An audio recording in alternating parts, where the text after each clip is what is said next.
señores propietarios de medios de comunicación cristianos, encargados de llevar la palabra de Dios a todos lados, pastores, invitados especiales, amigos.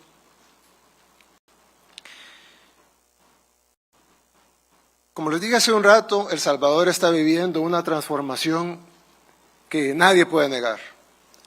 Lo ven propios y extraños, lo ven desde adentro y lo ven desde afuera. El pastor Asbun ya lo mencionó hace un rato, pero casi en todos los rincones del mundo se reconoce que El Salvador está viviendo una transformación. Y en Latinoamérica, en Asia, en Estados Unidos, en Europa, en todo lugar, la gente ve que El Salvador vive una transformación. Y si pensamos un poco cómo obra Dios, El Salvador, a pesar de su nombre, hace unos años nadie hubiera pensado de que El Salvador iba a tener una transformación así. El Salvador, mucha gente ni siquiera lo podía ubicar en el mapa. Y los que lo podían ubicar en el mapa probablemente lo reconocían por la guerra, por las pandillas, por el éxodo de su pueblo buscando oportunidades de seguridad en otras partes del mundo.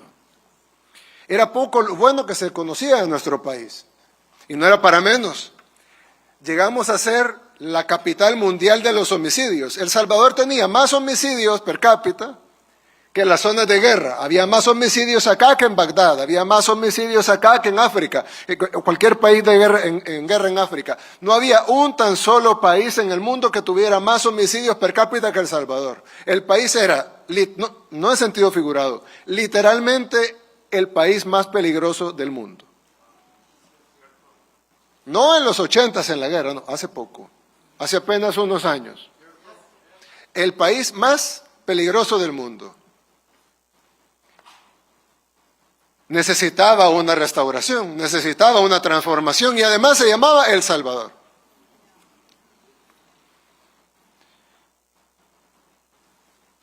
Y cuando asumimos la presidencia en el 2019, pues El Salvador estaba lleno de problemas, muchísimos, todavía tenemos muchos de esos problemas. Pero el problema principal era la inseguridad. Y empezamos a trabajar para darle seguridad a la gente, a trabajar como trabaja el ser humano, con lo que puede, con las herramientas que tiene a disposición, con lo que Dios le pone normalmente al ser humano, las herramientas normales que Dios nos da a todos, nuestra mente, nuestras manos, nuestra voluntad, nuestros recursos, y en el caso de un gobierno, pues los recursos de un gobierno, etcétera. Y nos fue bien. Digo, nos fue bien, no porque tuviéramos los grandes resultados, sino porque logramos algunos avances y a la gente le parecieron bien. Tanto que la gente nos dio más apoyo y más apoyo. Y nosotros estábamos contentos con lo que habíamos logrado. Habíamos bajado de tener 15 homicidios diarios a tener 4 homicidios diarios. Pero este seguía siendo un país muy, muy, muy inseguro. Gente desaparecía. Prácticamente era raro el negocio que no era extorsionado por las pandillas. Seguían habiendo una tasa de homicidios altísima. Habíamos salido, sí, el top 5 mundial, pero seguíamos siendo un país. No se podía decir que estábamos viviendo una transformación divina o que Dios nos estaba sacando de donde estábamos. Simplemente se podía decir que estábamos actuando humanamente bien.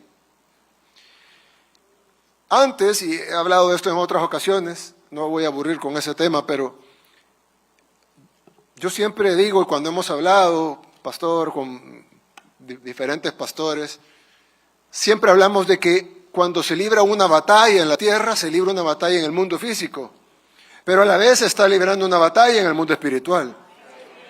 Si la batalla que libramos nosotros en el mundo físico no está acompañada de una batalla en el mundo espiritual, no está acompañada de una victoria en el mundo espiritual, los resultados no van a ser tan sorprendentes.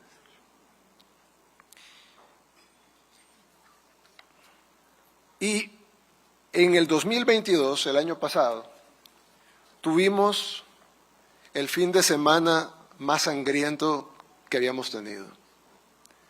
En 3 días asesinaron 84 salvadoreños.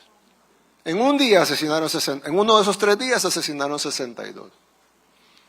Cada 15 minutos nos avisaban de otro homicidio. Cada 15 minutos nos avisaban de otro homicidio. Traten de imaginar la impotencia que se siente cuando cada 15 minutos ustedes reciben el anuncio de otro homicidio en otro lugar. Aparentemente uno no relacionado con el otro. No es que están matando en un lugar, sino que aparece un muerto por allá, un muerto por allá, otro muerto por allá. ¿Y ustedes qué hacen? Tienen una policía, tienen un ejército, pero ¿hacia dónde lo dirigen? ¿Hacia dónde los envían? Cada 15 minutos otro homicidio, otro homicidio, otro homicidio. Recuerdo que nos reunimos hasta altas horas de la madrugada. Estaba el ministro de Defensa, estaba el ministro de Seguridad, el director de la policía, el fiscal general, alguna gente de mi equipo cercano. Y decíamos, ¿qué hacemos? ¿Qué podemos hacer? ¿Hacia dónde atacamos? ¿Hacia dónde dirigimos? ¿Hacia dónde? ¿Qué hacemos? En ese momento el director de la policía me dijo, presidente, creo que podemos controlar la situación, estamos desplegando a la policía en varios lugares y probablemente vamos a tener esto controlado para la mediodía de este día. Estábamos ya a las 2, 3 de la mañana. Pasó la mediodía, no teníamos controlado nada, todo se puso peor. 1 de la tarde peor, 2 de la tarde peor. Ese día, el día peor, fue el día que llegamos a 62 homicidios en un día. No sabíamos qué hacer. Y creo que es de las pocas veces en la vida, si no la mayor, en la que uno se siente totalmente superado en todos los ámbitos. No hay forma de racionalizar algo que ni siquiera podemos asimilar primero. Y no ha terminado uno de asimilar algo cuando viene otra mala noticia. Y cuando no ha terminado uno de asimilarla cuando viene otra mala noticia. Y toda esa responsabilidad sobre nosotros. Y estábamos ahí platicando, otra reunión hasta el amanecer, por supuesto. Y en eso tomamos varias decisiones. Y la primera decisión fue confiar en Dios, no tener miedo e ir directamente hacia los terroristas. Pero para que funcionara, tenían que pasar 84 homicidios, sí. Pero si ellos decidían dar la orden de que cada uno de ellos matara a alguien, y no estoy hablando de a alguien, a un objetivo militar, estoy hablando de matar a la persona de la par. A una anciana en el bus, a una persona que está caminando en la calle, a una vendedora de frutas. Si cada terrorista hubiera matado a una persona, tuviéramos no 84 muertos, tuviéramos 70,000 muertos. Y eso solo requería una orden de los terroristas. Sí, estoy seguro que un terrorista puede matar a más de uno, pero digamos que 10 mataran a uno. Por cada 10 terroristas un muerto, que sería un fracaso logístico para ellos. Serían 7,000 muertos. Y por supuesto nuestra sociedad no podía soportar tener 7,000 muertos. No se diga 70,000. 1,000. El miedo que teníamos a la respuesta era mayor que la confianza en nuestra capacidad de poder detener la matanza. Entonces, no solo teníamos que lograr el milagro de ir a detenerlos, sino que teníamos que lograr el milagro de que ellos no le respondieran no respondieran matando a la gente. Que algo los detuviera mientras los agarrábamos. Además, habían 3 grupos y no teníamos la fuerza de ir contra los 3 al mismo tiempo. Entonces decidimos ir contra uno. Y cuando lo desarticuláramos, iríamos contra el otro. Y cuando lo desarticuláramos, iríamos contra el otro. Pero necesitábamos otro milagro. Que los otros 2 grupos no supieran que iban ellos después. Y luego necesitábamos otro milagro.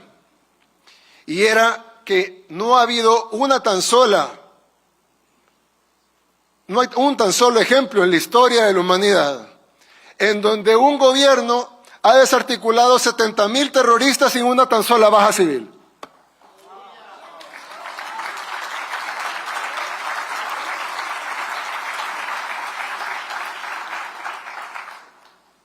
Y ese era el milagro más grande. Sinceramente, yo confiaba 100% en que lo que estábamos haciendo era lo correcto y confiaba 100% en que teníamos el favor de Dios, porque siempre lo hemos tenido. Pero no pensé jamás que Dios nos concedería toditos los milagros. Pensé que de los 10, de los 20, 30 que necesitábamos, Dios tal vez nos concedería 5, 7, 12 y nos iría bien. Pero no perfecto.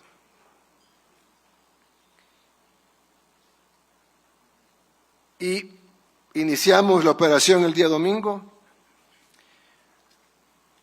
Para el día lunes no habían homicidios.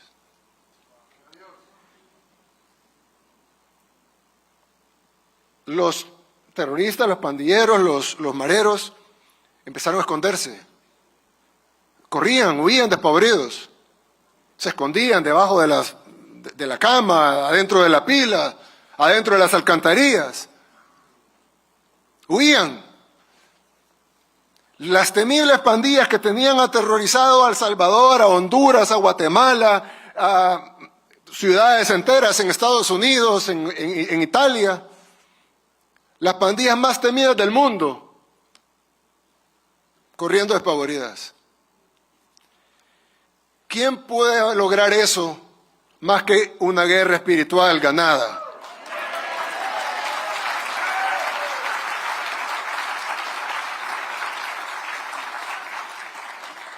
Nosotros estábamos luchando una guerra acá y alguien puede decir, bueno, pero qué bien, felicidades a los hombres de uniforme que lograron esta operación, pero casi ni dispararon.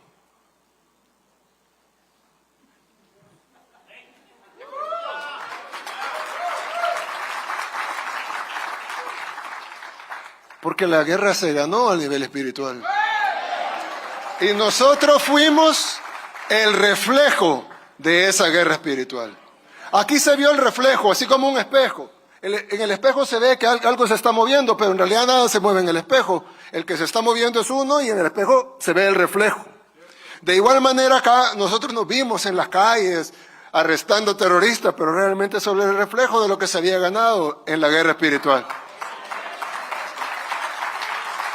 Por eso El Salvador, que no es el país más rico, que no es el país más tecnificado, que no es el país más poderoso, pero es que ni siquiera, hasta suena tonto decirlo, por supuesto que no somos ni por cerca, no somos ni el top 100. Estaba logrando lo imposible. ¿Por qué? Porque éramos el reflejo. ¿Y por qué éramos el reflejo? Porque pedimos con fe. ¿Pero por qué también? Porque Dios quería que fuéramos testimonio de su gloria en la tierra.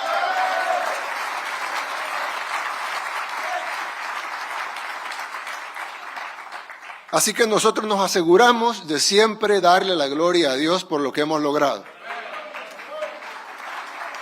Y no porque seamos buenos, sino porque no queremos perder el favor de Dios. Algunas personas, obviamente no de acá, pero algunas personas, no muchas, ¿verdad? Pero algunas personas me han criticado cuando yo he dicho en discursos, una vez incluso tuvimos casi la mitad del ejército en un evento y yo les decía, todos nosotros debemos ser instrumentos de Dios. Y algunas personas que no conocen qué significa, ustedes sí lo conocen por supuesto, pero hay gente que no conoce tanto, no entiende qué significa decirse instrumento de Dios. La gente piensa que es como una especie de soberbia, ¿no? Como, sí, yo soy el instrumento de Dios. No entienden que es lo contrario, es humildad. Porque nosotros todos somos instrumentos, todos podemos ser instrumentos de Dios. Y no solo los seres humanos, los animales pueden ser instrumentos de Dios. En la Biblia, la ballena que se comió a Jonás era un instrumento de Dios. No es un tema de soberbia, es un tema de humildad, de saber que todo depende de lo que Dios quiera. de que no se mueve la hoja del árbol si Dios no quiere, y que todo lo que pasa es porque Dios nos usa de instrumentos.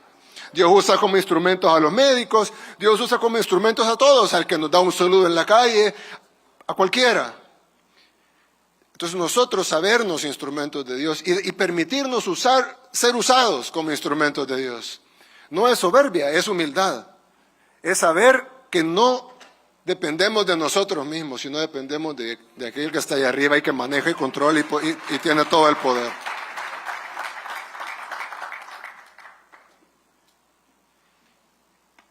Y alguien puede decir, bueno, pero sí, pero está bien, tiene lógica la teoría, ¿no? Que hay que ser instrumento de Dios, pero ¿cómo podemos estar seguros de eso? Jesucristo dijo, por sus frutos los conoceréis. Y aquí están nuestros frutos. Convertimos, por obra de Dios, al país más inseguro del mundo en el país más seguro de América.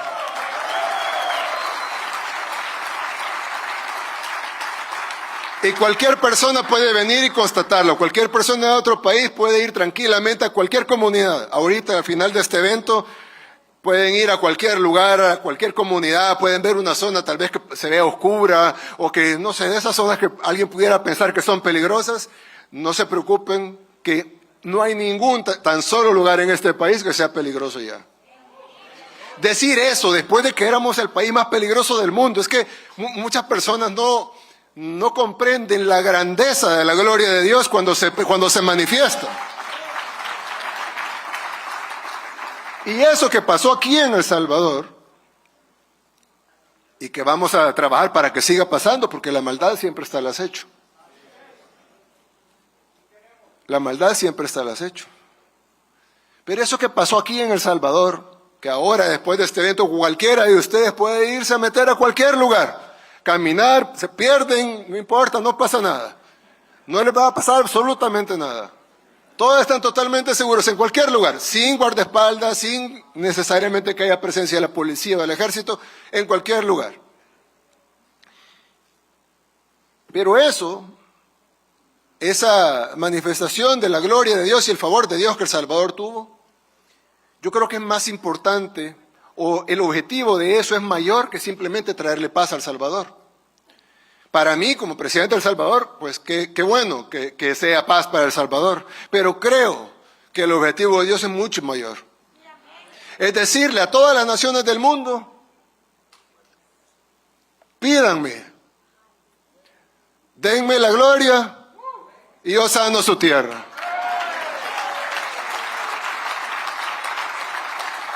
Claro, el ejemplo iba a ser el peor de todos.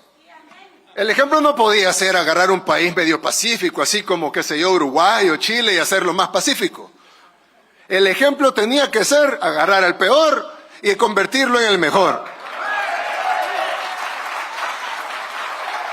Y entonces no hay nada imposible para Dios. Eso ya lo saben ustedes, ya lo sabemos todos, pero hoy Dios lo demostró de nuevo.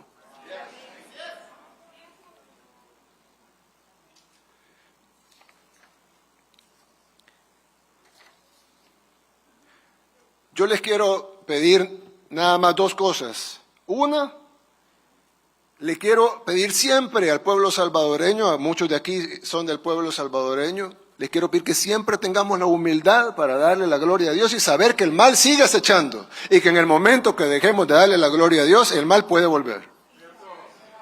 No volverá si le damos la gloria a Dios y clamamos a Él y le pedimos con fe, pero sí podría volver si no lo hacemos. Y le quiero pedir a todos los demás, que son la mayoría, que no son del Salvador, que oren por nosotros. Que oren por nuestra tierra y que oren por nosotros. No solo porque somos un país hermano y pues así como todos merecemos oración y sobre todo cuando la solicitamos, sino porque nosotros podemos ser un ejemplo para sus países, para sus tierras, para sus labores pastorales en esas tierras.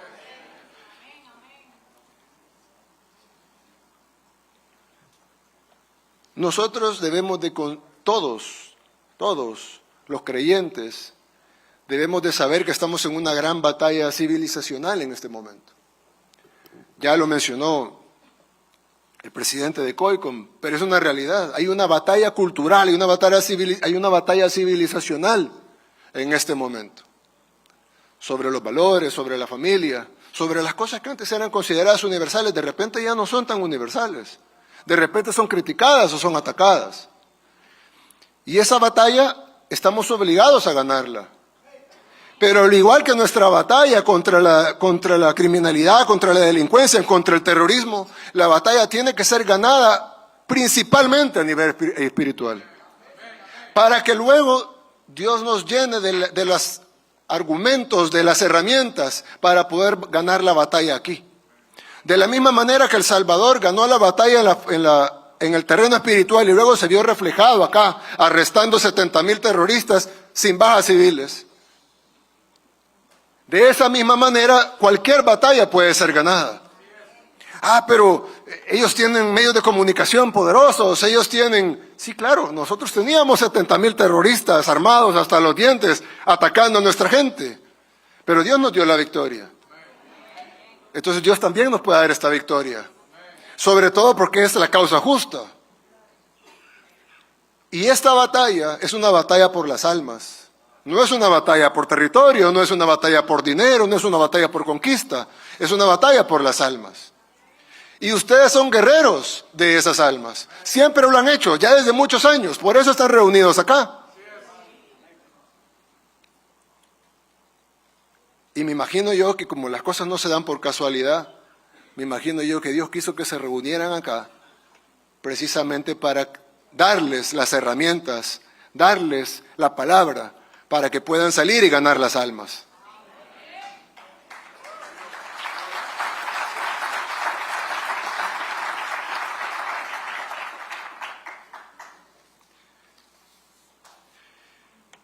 Cuando todos ustedes saben la historia de Salomón, cuando Dios le preguntó qué deseaba y él dijo que deseaba sabiduría. Y Dios le dijo, te daré la sabiduría, pero también te voy a dar todo lo demás que viene por añadidura por la misma sabiduría. Oremos por eso. Pidámosle a Dios siempre sabiduría. Y Dios nos va a dar todo lo demás. Todo lo que necesitamos para las batallas que vienen y para el mundo que debemos de construir, para las almas que debemos salvar. Me honran con esta invitación.